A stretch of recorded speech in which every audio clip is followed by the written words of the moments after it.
Hey there, Christ community and friends. It is another beautiful day of sheltering in place here in Kansas City. My name is Gabe Coyle, and I am the campus pastor at Christ Community's downtown campus.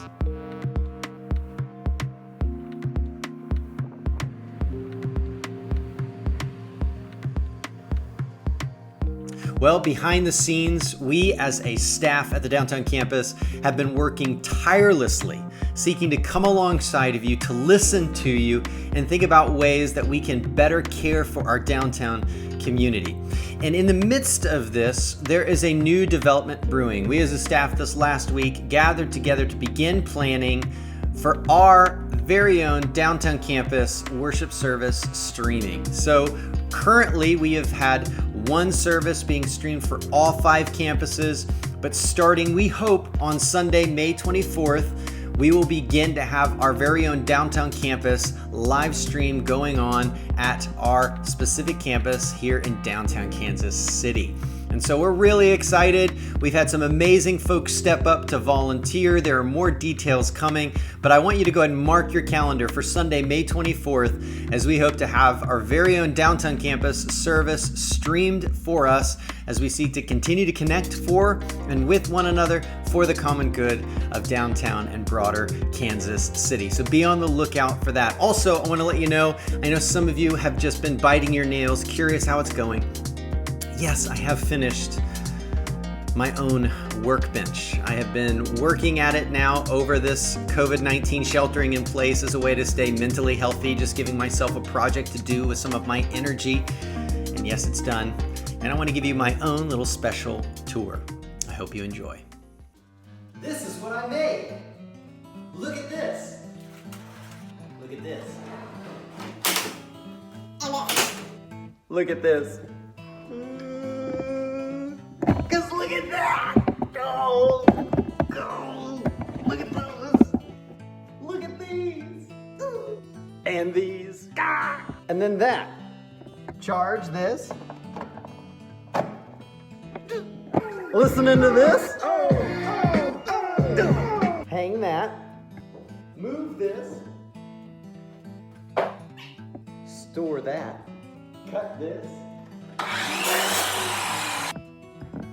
There's that, which connects to that, which goes with that. There's this. There's this. If you want to cut this, it looks like this. Look at that. Then there's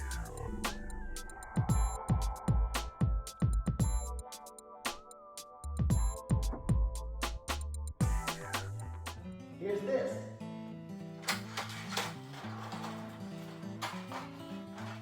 So this is that. Thanks. Maybe you thought you could have done without that, but I appreciate your patience and your humor as we can laugh together, hopefully. It's been a great joy to have these moments and these midweek touch points to connect with one another. But now I'd love to turn our attention to a moment to center ourselves in on God and what He's doing in our lives in this week's midweek devotional. Enjoy.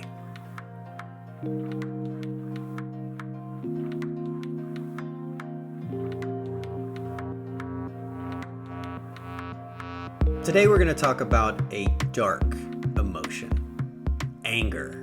Yeah, oh, angry. Man, I don't know about you, but with graduations being canceled, with me unable to get my hair cut, man, it feels like it's been so long since I've had my last haircut. To homeschool realities just breeding in everybody in my family a shorter fuse. Frustrations we have around the timetable about re-engaging things in the world. Some people are so frustrated they're rioting about it, but are we re-engaging normalcy on the 7th, on the 4th, on the 15th of May? Who knows? And what is even normal going to look like? And what does that mean for security and economic viability and the care for the vulnerable who often find themselves pushed to the wayside? What about that frustration in the midst of all of this? Well, as thoughtful followers of Jesus, we should be asking the question, what do we do? What do we do with this anger? And thankfully, God has not left us without guidance. One of my favorite Psalms is Psalm 13.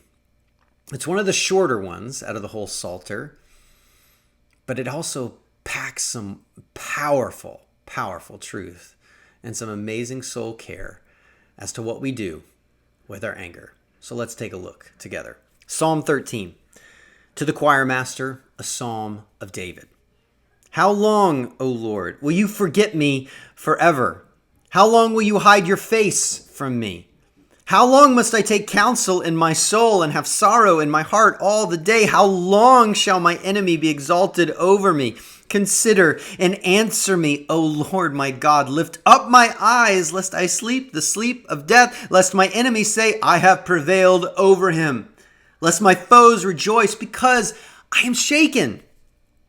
But I have trusted in your steadfast love. My heart shall rejoice in your salvation. I will sing to the Lord because he has dealt bountifully with me. This little psalm is powerful. And you notice the refrain even there at the beginning. How long, how long, how long? This is a psalm of lament. And lament psalms are basically the prayer language of anger and despair. And this little phrase, how long, that repeats 4 times, it shows up 20 times in the whole Psalter, 150 psalms. 4 of them are here. Now, some of you have been missing out on your sports stats, so let me give you a little stat here. 20% of this phrase, how long, shows up in a psalm that is less than 1% of the Psalter. That is a massive punch and a small package. And there's so much energy, so much emotion, so much raw anger and frustration. You hear the accusations. Will you forget me forever? Will you hide your face from me?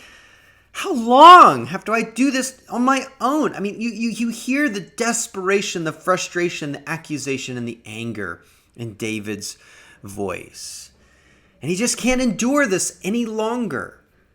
Some of the spaces where we get the most frustrated and the most angry is when we're waiting for satisfaction, for relief, and it just doesn't come, or it doesn't seem like it's coming in the timetable that we'd hoped.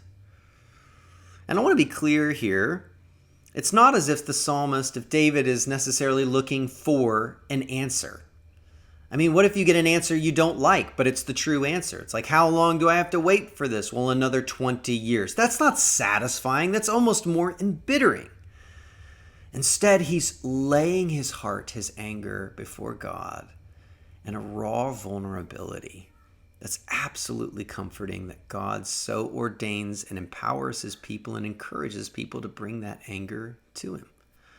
In verse 3, David says, consider and answer me, O Lord my God. And that Lord is in all caps because that's the personal covenantal name of God. That's meant to be very intimate. O Lord my God, consider and answer me. And to be clear, once again, David isn't looking just for an answer. He's not just looking for facts. Ain't nobody got time for that. Instead, he's looking for action. He's looking for God to do something, for God to consider. And to answer David means that God is going to bring the relief he's looking for. Otherwise, his foes are going to make fun of him. His enemies that are surrounding him are going to mock him. And if David feels like they're mocking him, then he also feels like they're mocking his God. And he's shaken here. This word shaken has the image of carrying something on a rod or a staff, and it's so heavy that you're about to buckle underneath the weight of it. And he's shaking underneath the weight of his reality and his experience. He can't endure any longer. He needs God to step in and do something, or he feels like God's name will be mocked, his existence will come to nothing, and he'll die. He's at the end of his rope. He's exhausted, he's frustrated, and he's angry. Don't even. No, who can even? It's literally impossible to can. I can't. But then something happens. It's not as if the psalmist confesses any known sin. It's not as if he himself has done anything wrong. the reason he experiences this distance isn't because he needs to repent. None of that is on display here. But instead, he uniquely, at verse 5, transitions to a place of trust. And this word, but I, is very emphatic in the Hebrew. And there's no sort of hint that there is some sort of narrative distance or like something happens in the life of David or the psalmist between verses 4 and 5. Instead, just out of nowhere, he seems to communicate significant agency. And he says, but I have trusted what? It's not that he's trusting himself. It's not that he's trusting his plan. This isn't some glorified self-help program. Instead, he puts his confidence, his trust in the steadfast love of God. And God's love and his promises, his covenant, his character. That God is someone who works in history for the redemption and the care of his people. He created the world out of his love. He redeemed Israel from slavery out of his love. When he described himself to Moses, he said he's someone who's slow to anger and someone who has mercy beyond measure. This is who God is. This is who David trusts. And this is who we're called to trust. That he will bring salvation, that our hearts will be able to rejoice in this whole well-being. And not that it comes in half measure or barely enough, but that God deals bountifully, the text says, with his people. That there is confidence that we'll be able to sing God's praises because of how wonderful he's dealt with us. So how does David, the psalmist, go from being extraordinarily angry and in despair to a significant place of trust? And here's the first thing we need to see. Your trust will only ever be as deep as your vulnerability. Only when we've learned to truly depend upon God and allow him to see all of our weaknesses and own them and name them before him will we be able to trust him genuinely for who he is and what he's promised. And so we see here in this psalm, this unbelievable raw cry of anger to God.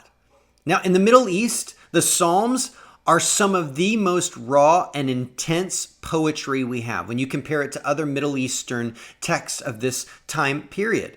I mean, this sort of language to God almost feels blasphemous. But instead, God says, yes, bring your anger to me. And you want to know why? He wants us to be honest with him. That's the first step, to be honest, to be vulnerable, to lay it out there without any sort of filter. Here's why. Because your anger will go to someone. It'll either go to yourself and it'll destroy you from the inside out, or it'll go to someone else, a coworker, a family member, or a friend. And it'll slowly destroy them. You see, there's only one person who's powerful enough, strong enough to hold on to your anger, to receive it, to absorb it. And that's God himself. And he says, yes, I get that you live in a broken world. This isn't what I wanted for you, but please bring your anger to me. I will receive it. And so step one, to go from this anger to a place of genuine trust that God indeed will bring about his good purposes in his perfect timing, is to be honest with him.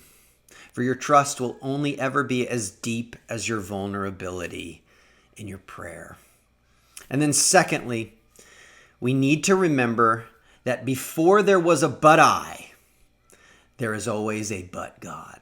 One of my favorite passages is Ephesians chapter 2. The Apostle Paul is writing to the church in Ephesus, describing basically what our lives are like before God broke in to bring us salvation. And he says that we were dead in our trespasses and sins. We're like these walking zombies that are just following after destructive pathways and actually following the orders of the devil. I mean, it's just a really, really dark picture. And then suddenly in Ephesians chapter 2, the Apostle Paul transitions and he says, but God broke in to bring you salvation. That's why you're saved by grace through faith, because it had nothing to do with you, but everything that God was already working for you when you deserved nothing. And David gets that. That's why he has so much trust here. Because he understands before there is a but I, there is a but God. That's why he can trust God's steadfast love. Because way before he was born, God had been consistently working for the care and the redemption and the renewal of his broken world. And if that's the kind of God God is, that's the kind of God he's revealed himself to be in the consistent ways that he has lived out his character for the good of humanity and for those who trust him, then he can trust in his steadfast love. Even when he feels shaken to his core, he can leverage that last bit of agency by the power of the Spirit and the historical record of God's love to say, this is a good place to put my weight. And I want to be clear, trusting God is not like going to a vending machine and pressing the button of what you want. Oh, I want my Reese's Pieces because that's E7. That's exactly what I want. And if I just put in the 50 cents, I'll get it when I want it. No. That's not trust. That's calculated control. We're just using God to get what we want in our timetable. Instead, trust is seeing God as a father who doesn't always give us what we want, but like a good, perfect father, as we are maturing as human beings, he grows us up into what we need.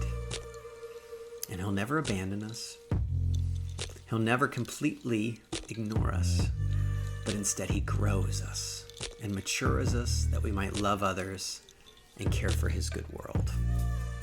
So if we want to be a people who go from anger to trust, from frustration to a place of rest, then we need to first be honest with God. And then second, we need to always remember that before there is a but I, there is a but God. And so let me ask you right now, where do you need to trust God? Where do you need to, because you feel shaken, need to fall into his arms and trust that his steadfast love will carry you through? Where do you need to leverage the last bit of agency you've got and say, but I have trusted in him? May we be a community that trusts in him, even when everything else feels like it's gone haywire and it's taken way longer than we've ever anticipated, and it feels much darker than we thought life could feel. May we trust him. May we love him, because he loves us more than we can fathom. He's proven that on the cross of Jesus Christ, and he's worthy of our trust. He will deal bountifully with us, and one day we'll understand that he really has worked all things for the good of those who love him and are called according to his purpose.